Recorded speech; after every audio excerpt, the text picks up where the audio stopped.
স্বাধীনতার যে বিজয় হয়েছিল এই বিজয়টা হয়েছে ভারতের, এই বিজয়টা হয়েছে ভারতের, এই যুদ্ধটাও ছিল ভারতের।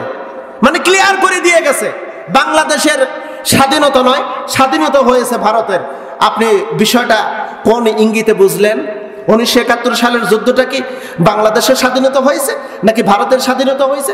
ওনার ভাষায় কি বোঝা যায়? ওনার ভাষায় বোঝা যায় যে হ্যাঁ, বাংলাদেশ যে স্বাধীন হয়েছে ওটা বাংলাদেশ না, ওটা আমাদেরই একটা অঙ্গরাজ্য ছিল। আমরা যেটার ফলাফল পেয়েছি, ফলাফল আমরা পেয়েছি 53টা বছর ওরা যে কোনো যেই সরকার এসেছে তার ঘাড়ের উপর বসেই এই দেশটাকে শোষণ করেছে। এ কথা আপনারা মানেন বা না মানেন, একটা কথা মনে রাখবেন, এই বাংলার জমিন মুসলমানের কলিজার চৌচির হওয়া, রক্তে রঞ্জিত হওয়া এই বাংলার জমিন, এই জমিন আমার, আমি মুসলমান, এই জমিন আমার, এই জমিন আমার। এই জমিনকে রক্ষা করার জন্য আবু সাঈদের মতন ছাত্ররা, অসংখ্য ছাত্ররা রক্ত দিয়েছে। আমরা এই জমিনটাকে আমাদের বুক দিয়ে আঁকলে রাখবো, এটা হলো আমাদের ইমানি দায়িত্ব। কথা বলেন, কথা বলেন, এটা হলো আমাদের ইমানি দায়িত্ব। আমরা ভারতকে স্পষ্ট ভাষায় বলে দিতে চাই, আমাদের দিকে আর তাকায়ও না। 53টা বছর যা ছিল সব নিয়ে গেছাও, আর নেওয়ার সুযোগ করো না। জানিয়েছো ওগুলো ফেরত দিয়ে দাও। কারণ তোমাদের জনসংখ্যা থাকতে পারে, অস্ত্র শক্তি থাকতে পারে, জনশক্তি থাকতে পারে, তবে বাংলার জমিনের 16 কোটি মানুষের ইমানি শক্তি যা আছে, একটা ঝাঁটা দিলে ভারত ভেঙে খান খান হয়ে যাবে, এতে কোনো সন্দেহ নাই। প্রস্তুত হন। গাজাতুল হিন্দ, রাসূলুল্লাহ সাল্লাল্লাহু আলাইহি সাল্লামের সেই কথা, হিন্দুস্তান ভেঙে টুকরো টুকরো হবে, সেই হিন্দুস্তান ভেঙে টুকরো টুকরো হবে। গাজাতুল হিন্দের মুজাহিদ হওয়ার জন্য প্রস্তুত হন।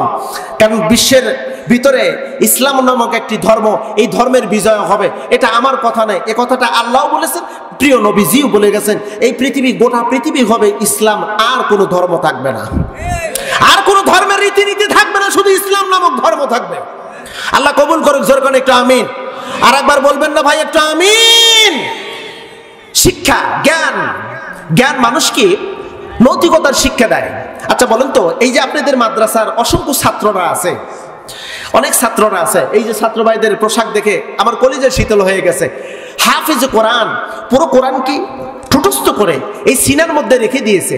এটা কি যেমন তেমন ব্যাপার? বলেন নাকি একটু? যেমন তেমন কিন্তু ব্যাপার না, অনেক কঠিন সাধনা। আল্লাহ পাক হেফাজত করার দায়িত্ব নিয়েছেন। আল্লাহ পাক বলেন, ইন্না নাহনু নাযালনা যিকর ওয়া ইন্না লাহু লাহাফিজুন। আমি কোরআন নাযিল করেছি, আর কোরআন সংরক্ষণ করার দায়িত্ব আমি আল্লাহ নিজে নিয়েছি। চিল্লা বলা যাবে একটু আল্লাহু আকবার? আর একবার বলেন একটু আল্লাহু আকবার। এদের মাধ্যম দিয়ে কোরআন আল্লাহ পাক হেফাজত করবেন, এদের মাধ্যম দিয়ে। এখন এরা কারা? এরা হলো জাতির শ্রেষ্ঠ সন্তান, এরা হলো জাতির শ্রেষ্ঠ সন্তান। কোরআন যারা ধরেছে, কোরআন যারা আঁকড়ে ধরেছে, কোরআন দিয়ে যারা জীবন ব্যবস্থা গঠন করেছে পৃথিবীর ভিতরে, তারাই সর্ব উৎকৃষ্ট।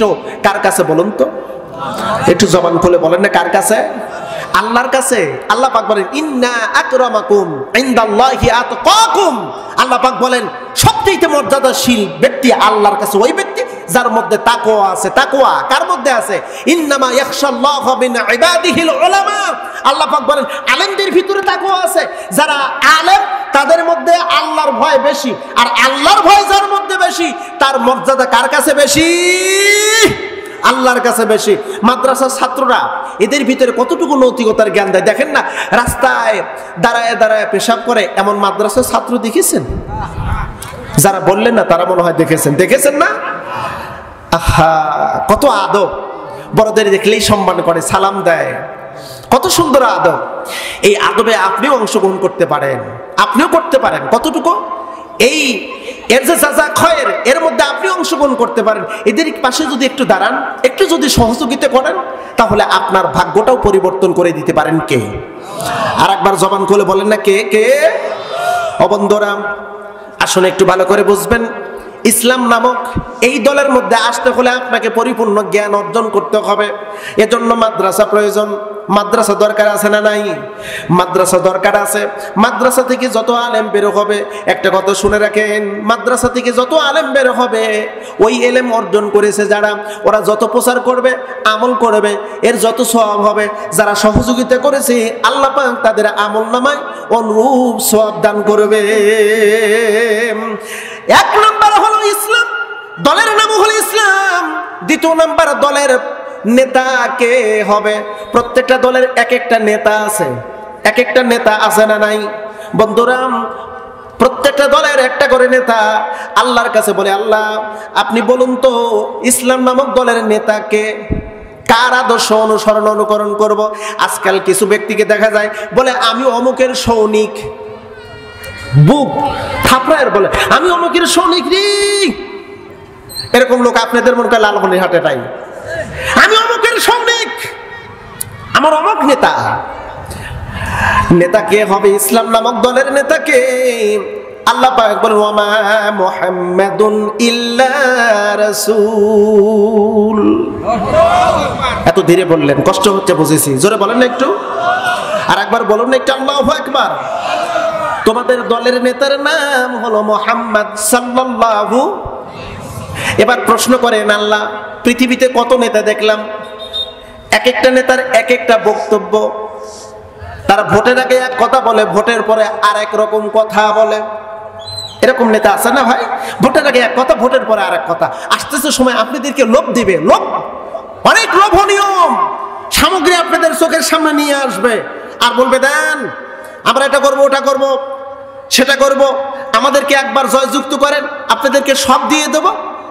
এই প্রলোভনে যদি আপনি পাগল হয়ে যান, তাহলে আপনি বোকা হয়ে যাবেন। আল্লাহকে যদি বলেন না, পৃথিবীতে কত নেতা দেখলাম, এক একটা নেতার এক একটা নীতি। আল্লাহ তুমি বলো ইসলাম নামক দলের একটা নেতা দিলাম, ওই নেতার আদর্শ কেমন, চরিত্র কেমন? আমার নেতা কি ঘুষ খায় নাকি? আমার নেতা কোনোদিন মিথ্যা কথা বলে নাকি? ইসলাম নামক দলের যে নেতা দিবা, ওই নেতার ক্যারেক্টার কেমন হবে? আল্লাহ একটু বলে দাও না, বলে দাও না। আল্লাহ পাক বললেন, ওয়া ইন্নাকা লাআলা খুলুকিন আযীম। তোমাদের যেই নেতা দিলাম, ওই নেতার চরিত্র এত ভালো, ওই নেতার আদর্শ বর্ণনা করতে গিয়ে, চরিত্রের বর্ণনা করতে গিয়ে আল্লাহ নিজেই বলেছেন, আমি তার নামের ব্যাপারে আজিম শব্দটা দিয়ে দিলাম। আমার একটা সিফতি নাম আজিম। বিশ্ব নবীজির চরিত্রের ব্যাপারে আল্লাহ পাক আজিম শব্দটা লাগাই দিলেন। চিল্লা করে একটু সুবহানাল্লাহ। আল্লাহ পাক বলেন, আমার বান্দারা, ইসলাম নামক দলের কর্মীরা, তোমরা ওই নেতার আদর্শ তোমরা গ্রহণ করো। লাকাদ কানা লাকুম ফি রাসূলিল্লাহি উসওয়াতুন হাসানাহ। ওই নেতার আদর্শ তোমরা গ্রহণ করো। কি চাও? ওই নেতার মধ্যে সব পাওয়া যাবে, সব পাওয়া যাবে, একটা কমতি নাই। কি চাই তোমার? তোমার কি দরকার? তুমি রাখাল হিসেবে যদি চরিত্র গ্রহণ করতে চাও, আমার ওই নেতার মধ্যে পাইবা। স্বামী হিসেবে তার কেমন চরিত্র দরকার, তুমি আমার ওই নেতার মধ্যে পাইবা। তুমি যদি মনে করো যুদ্ধের ময়দানের সেনাপতি, আমার ওই নেতার মধ্যে পাইবাম। সাধারণ কর্মচারী, আমার নেতার ওই চরিত্রের মধ্যে পাইবাম। তুমি যদি বলো নানা হিসেবে নাতির সাথে কেমন আচরণ করতে হয়, এটা কেমন চরিত্র নিতে হবে, আমার এই নেতার মধ্যে নিবা।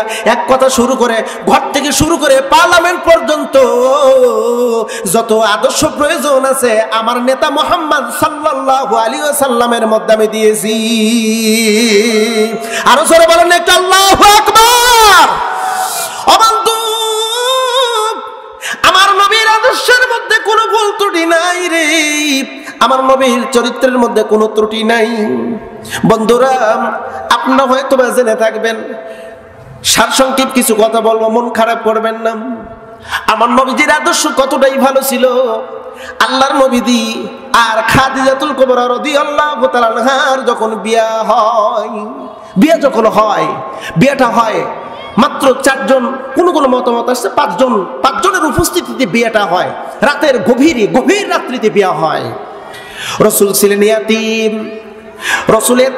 রাসূলুল্লাহর তেমন সম্পদ ছিল না, একেবারে গরিব। আর খাদিজাতুল কুবরা রাদিয়াল্লাহু তাআলা আনহা, তিনি তিনি ছিলেন ধনাঢ্য পরিবারের একটা মেয়ে, এক বাপের একটা মেয়ে, তার অঢেল সম্পদ ছিল। সিরাতে মুস্তাফা ইদ্রিস কান্দলবী রাহমাতুল্লাহ আলাইহি তার সিরাত গ্রন্থের মধ্যে উল্লেখ করেন, উম্মাহাতুল মুমিনিন খাদিজাতুল কুবরা রাদিয়াল্লাহু তাআলা আনহার এত সম্পদ ছিল, 70টা উট লাগতো তার ধনভাণ্ডারের চাবি বহন করতে। ধনভাণ্ডারের চাবি বহন করতে লাগতো 70টা উট। তাহলে কত ধনভাণ্ডারের মালিক ছিল এই একটা মহিয়সী নারী। আল্লাহর নবীদের সঙ্গে বিবাহবদ্ধ হলো। সকালবেলা সূর্য উদিত হওয়ার সঙ্গে সঙ্গে এই বিয়ার ঘটনাটি মক্কার অলিগলি ছড়িয়ে পড়ে গেছে। মুহাম্মদ বিন আব্দুল্লাহ আর খাদিজা বিনতে খুয়াইলিদের বিয়ে সম্পূর্ণ হয়ে গেছে। এই বিয়াটা সমাজের কিছু মানুষ মানতে পারল না, মানল না। একজন ধনী মহিলা আর একজন গরিব ছেলে এতিম, এদের বিয়া না না এই বিয়ে মানে না। বিশেষ করে মক্কার নেতৃত্ব যারা দিত, মক্কার যারা নেতৃত্ব দিত, আমরা পরবর্তী ইতিহাসে পেয়েছি তারা কাফের হিসেবে চিহ্নিত হয়েছিল। কাফের এর মধ্যে আবু জাহেলও ছিল। মক্কার কিছু ব্যক্তিরা যারা লোভী ছিল, তাদের পূর্ব পরিকল্পনা ছিল একবার যদি খাদিজাকে বিয়ে করতে পারি আমাদের জীবন ধন্য, খাবো পায়ের উপর পা তুলে, তার অঢেল সম্পদ, সম্পদের কমতি নাই। আল্লাহর নবী যখন বিয়ে করলো তাদের এই স্বপ্নটা ভেঙে গেল, তছনছ হয়ে গেল, মেনে নিতে পারলো না। সমস্ত মানুষ একত্রিত হয়ে ওরা বলতে লাগলো মুহাম্মদ বিন আব্দুল্লাহ আর খাদিজার এই বিয়ে মানি না। আবু জাহেলের কাছে আসলো। আবু জাহেল ঘুমাচ্ছে, সূর্য তখন দ্বিপ্রহর, দ্বিপ্রহর বলা হয় সূর্য যখন খাড়া হয় একে বলা হয় দ্বিপ্রহর। আবু জাহেল ঘুমায়। ঠিক এই টাইমে ওই সমস্ত ব্যক্তিবর্গ চলে আসলো আবু জাহেলের বাড়িতে। আবু জাহেল, ওঠো, তুমি হলে এই দেশের একজন বড় নেতা, তুমি নেতা থাকতে এত বড় দুর্ঘটনা ঘটে গেল। মুহাম্মদ বিন আব্দুল্লাহ আর খাদিজার বিয়ে হয়েছে, এই বিয়ে আমরা মানি না, মানি